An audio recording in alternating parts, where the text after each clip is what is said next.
Le directeur général du Conseil électoral provisoire, Pierre-Louis Aupont, se lave les mains dans les éventuels cas de manipulation des résultats du scrutin du 20 mars. M. Aupont a fait remarquer que le directeur général du CEP ne peut en aucune manière intervenir dans les décisions du Tribunal suprême électoral et du Conseil d'administration de l'institution. Le rôle du directeur général prend fin après la publication des résultats préliminaires, ajoute-t-il, tout en révélant qu'il avait été informé par voie de presse des résultats définitifs du scrutin du 20 mars. Pierre-Louis Aupont nie ainsi une quelconque implication dans la publication des résultats. Il rappelle qu'il n'avait même pas assisté aux audiences du BCEN. Tout en affirmant que les modifications ont été apportées par les juges électoraux, M. Aupont approuve l'idée de formation d'une commission d'enquête. Il croit que les enquêteurs permettront de savoir si le centre de tabulation des votes avait réalisé un bon travail. Sorel Hyacinthe, porte-parole de la plateforme Unité, est devenu le premier président de la 49e législature.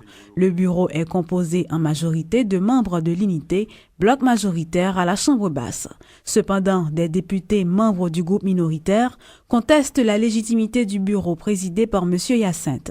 Certains parlementaires estiment que seulement 46 députés étaient présents dans la salle lors du vote. Une information démentie par le nouveau président qui a fait remarquer qu'il a été élu de façon démocratique. C'est vrai, me saute-t-il un groupe majoritaire qui 54 et plus, mais je suis le président de tous les députés. Et je travaille pour tous les députés. Yo même c'est yo patron moi, c'est yo qui mettez là parce que nous connaissons le règlement. Côté voter contre automatiquement ou gen quorum non vote au mettons président, c'est le président de tous les députés. Donc et même ça cap venir. Nous te dit déjà, nous allons monter une commission spéciale après que l'Assemblée nationale l'a faite pour nous rentrer dans processus comment nous allons résoudre le problème les 17 qui dehors. Nous-mêmes en tant que groupe politique, GPR, nous avons structuré tête nous, nous avons travaillé pour nous normalement faire travail pays. Et moi-même en tant que président bureau, nous avons travaillé, nous avons structuré pour nous rendre chambre vraiment efficace pour nous capables de travailler pour les 79 députés qui sont présents et l'autre cap venir et en même temps pour nous travailler pour nous voir comment ensemble nous allons démarrer le pays. Donc la question de comment nous allons résoudre bien aujourd'hui pas d'accord ou d'accord, je pense que c'est pays véritable au fur et à mesure comme nous habitués. Et on va le prendre place. Une série de discussions est entamée actuellement en vue de permettre au pays de participer aux négociations sur les échanges commerciaux de la CARICOM. Des négociations qui offriront au pays divers avantages selon le coordonnateur du bureau de la CARICOM en Haïti, Jean-Daniel Elie. Il regrette qu'Haïti n'ait pu prendre part à ces discussions après le séisme du 12 janvier. Des consultations autour des négociations commerciales extérieures, c'est l'objectif de cette rencontre de 3 jours organisée par le bureau de la CARICOM en Haïti.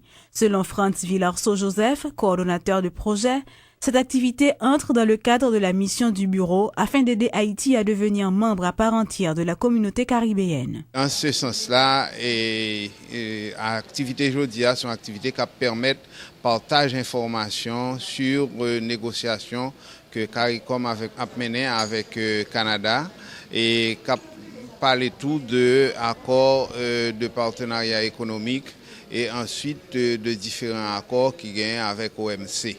Donc, son échange d'informations que CARICOM a fait avec le secteur public là et le secteur privé là, de façon à ce que tout le monde soit mieux armé pour permettre qu'il fait des échanges commerciaux avec la reste communauté caribéenne. Avant le 12 janvier, Haïti, en tant que membre du marché commun caribéen, prenait part activement aux discussions sur les négociations entre la CARICOM et le Canada.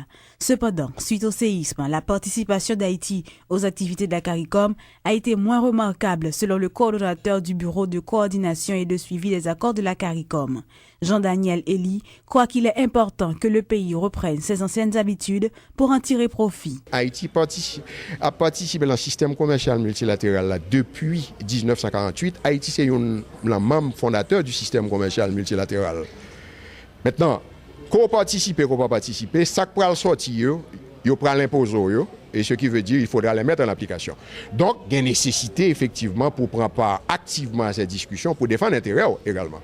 Mais nous déjà dit que déjà au niveau de ces négociations qui sont très difficiles, il y a des bagailles qui incluent dans des projets de texte déjà qui favorables à Haïti en tant que pays moins avancé.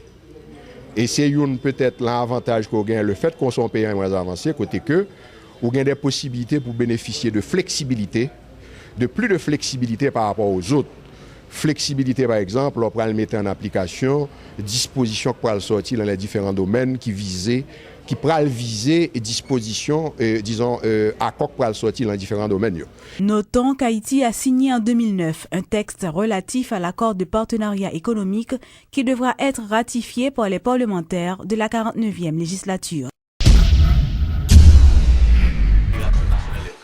Le ministère de l'Agriculture, en collaboration avec la Fédération des producteurs de lait et d'autres partenaires, ont élaboré un plan national de production agricole. Ce plan vise entre autres à faire d'Haïti un grand producteur de lait. Une laiterie est déjà mise sur pied dans la zone de Damiens en vue de la réalisation de ce projet. Le secrétaire d'État à la production animale, Michel Chancy, a fait remarquer que plusieurs producteurs de lait sont déjà impliqués dans le cadre de cette activité. Plan ça, il a fait l'objet d'une pile consultation et journée jeudi a intégré plan national de reconstruction pays d'Haïti, plan national investissement agricole.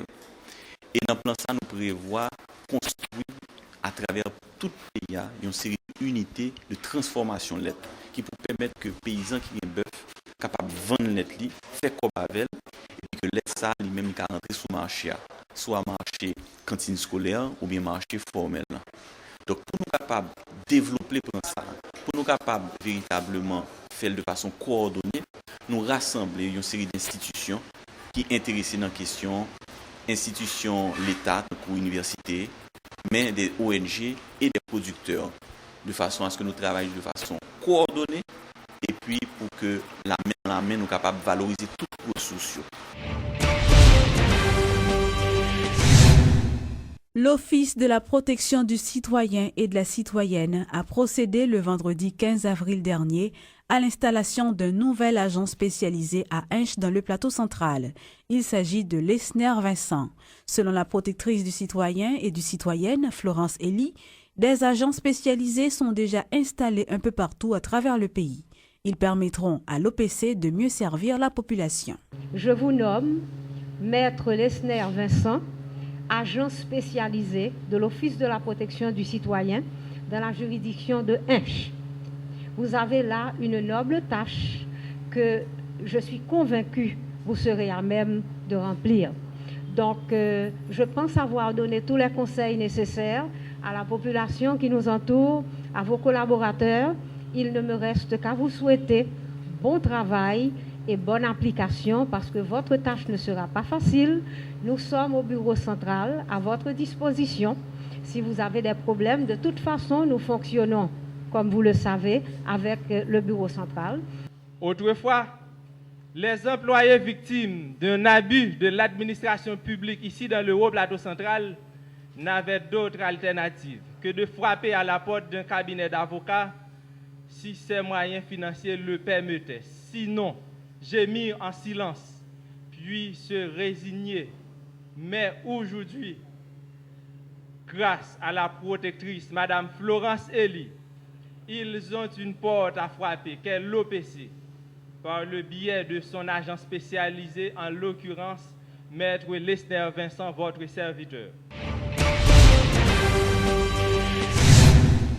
L'Organisation des militaires démobilisés pour la reconstruction d'Haïti invite le prochain gouvernement à appliquer l'article 263 de la Constitution.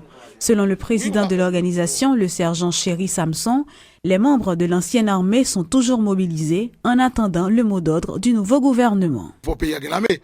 Donc, nous n'avons pas que l'armée dans le pays là. Donc, c'est l'armée qui va payer. Coup d'État, il y a plus de monde. Donc, mais nous sécurité. Pourquoi pas nous? Pourquoi ça ne va pas nous-mêmes? Ça ne va pas nous. Donc, nous mettons l'ordre dans des ordres et puis on dit, démobiliser nous, démontrer nous. Donc, je dis à nous, peuple a dit, retour À la mille. La 12e édition des journées scientifiques organisées par des étudiants de la faculté de médecine de l'Université Notre-Dame débute ce 29 avril. Selon Jean Lemec, Célisca et Christina Douillon, 2 étudiantes de l'UNDH, des nouveautés seront apportées à cette nouvelle édition. Cette année, les journées scientifiques se dérouleront au local de la faculté, au numéro 6 de la rue Sapoti, à Paco, sous le thème Santé et mondialisation, Haïti 2011, problèmes locaux et réponses globales. Les journées scientifiques, c'est un espace qu'on offre, un espace de réflexion sur les problèmes de notre pays et de propositions de solutions adéquates. Ensuite, on aide les étudiants à produire du savoir. On fait des recherches, on fait des études, ensuite on produit un document pour dire voilà ce qu'on trouve en Haïti, voilà ce qu'on doit donner, voilà les réponses qu'on doit fournir face à tel problème. Dans le programme, nous avons plusieurs activités qui sont en cours en même temps. En fait, nous avons une salle de conférence où il y aura effectivement des intervenants, des professeurs, des étudiants, et étudiants de différentes universités, pas seulement de Notre-Dame, et puis des professionnels, des seniors qui vont intervenir aussi. Il y aura d'abord les conférences débats, comme nous l'avons dit. Il y aura aussi des salles d'exposition où nous allons d'une part exposer des travaux réalisés par des étudiants de l'Université Notre-Dame, notamment des mémoires de fin d'année. Nous aurons aussi l'exposition de travaux, de présentations affichées sur différents sujets. Nous avons une autre innovation que nous avons cette année. Nous avons une machine conçue par des étudiants de l'Université Notre-Dame d'Haïti, appelée l'ex-Cholera. C'est une machine de lavage des mains.